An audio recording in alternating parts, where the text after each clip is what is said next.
ever felt powerless and out of control in your life?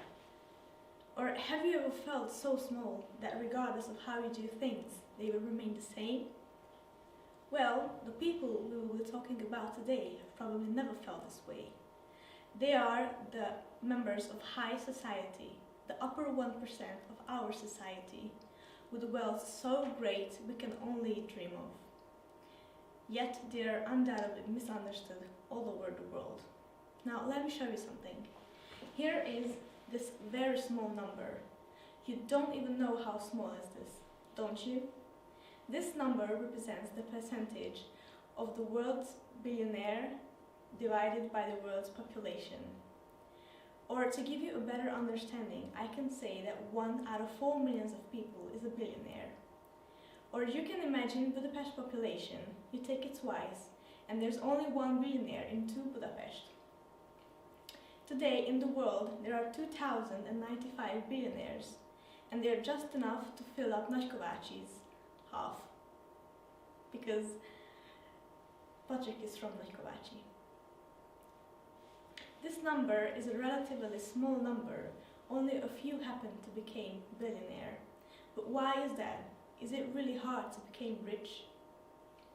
We people tend to have negative thoughts when we see someone rich. But why is that? Maybe it's jealousy, it's hate, or we just don't like that they can access everything. But whatever it is, next time when you see someone rich, let go of these negative energies, because they work hard, they have busy schedules, and they sleep little time to earn their money. And it's the same with their kids. Rich kids are probably raised with the mentality of high society people, which consists of taking good care of money. Of course, there are some exceptions, such as lottery winners, but it really doesn't matter how much someone wins. Everything will disappear in a month until the last cent, because they don't have the mentality of high society people. If I can give you good advice, avoid lottery tickets in the future.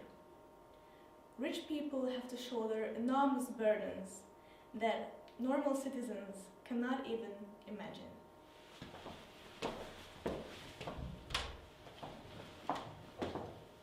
Well, I'm now here to help you with that imagination.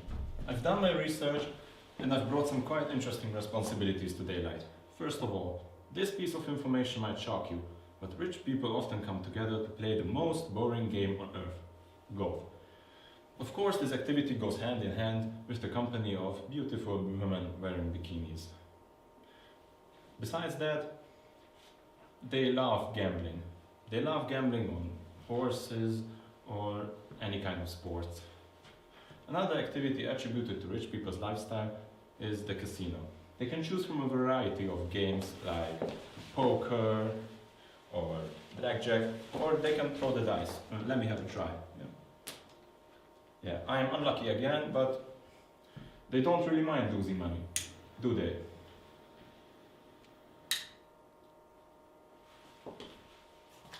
They will still have enough money to buy a new car every 2 weeks, like a Pagani. Sorry, this is my car. Yeah, that suits them way better.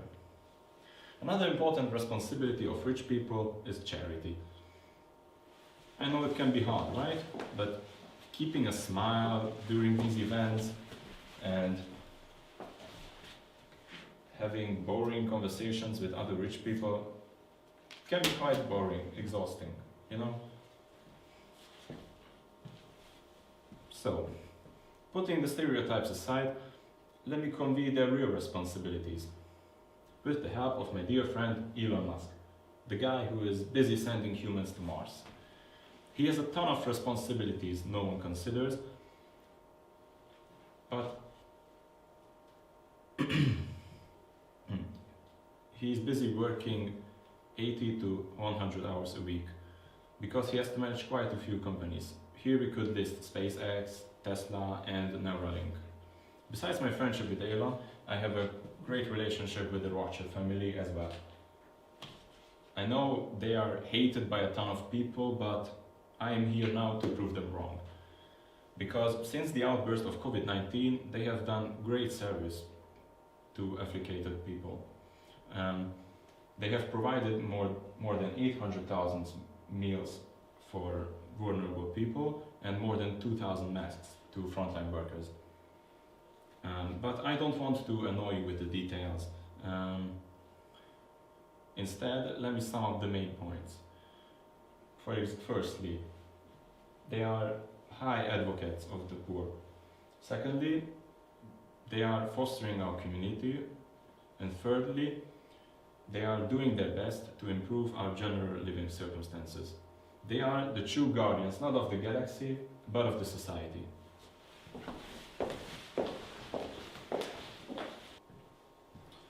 All right, so if we have a close look at what my colleague has mentioned before, it becomes clear and obvious that the rich community can be categorized into two social classes: new money and old money. Well, the previous one is often referred to as nouveau riche, describing those who acquired their money and wealth within their own generation rather than inheritance. People belonging to this social class possess the following characteristics: determination, dedication, intuition, and loads of creativity.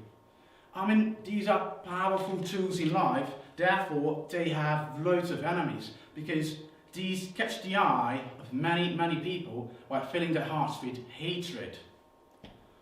Two of the most well-known representatives of this social class are Jeff Bezos, who founded Amazon Corporation, and Bill Gates, who is the father of Microsoft. They stand as solid evidence that you can build anything from scratch as long as you put your mind to it and put the necessary work, time and effort into achieving it. On the other side of the coin, there they are, the old money people. Well, the term typically refers to families with substantial fortunes, which can be traced back to multiple generations. Members of de facto aristocracy, as they have been called throughout history. Well, I'm not shocked if famous names, houses pop into your mind right now, like the Medicis, or the House of Habsburg, or the Bethlehem family. They have all contributed to shape their world of their era by advocating arts, science, and economy, and by catering for the entire community. They are like the protagonists of Game of Thrones, except that their heritage is centuries old and real. But in their case, there is a lesson to be learned at a relatively young age. Remember, with great power comes great responsibility. Yep, as Uncle Ben said, with great power comes great responsibility. They had to obtain a level-mindedness unless they intended to drag their families into bankruptcy. Well, how do you acquire a level-minded mindset? Through education. They firmly believed that by providing the high standard education for their children, the family can just thrive. They can just be prosperous. But it suggests that there is certainly a theory of the accumulation of money. But does something truly exist? Well, there is definitely a theory of everything, and Stephen Hawking did a brilliant job. This piece is like amazing, but unfortunately, it does not include any information on how to get rich. So, shoot, what now? What's the answer? Well, the answer is none.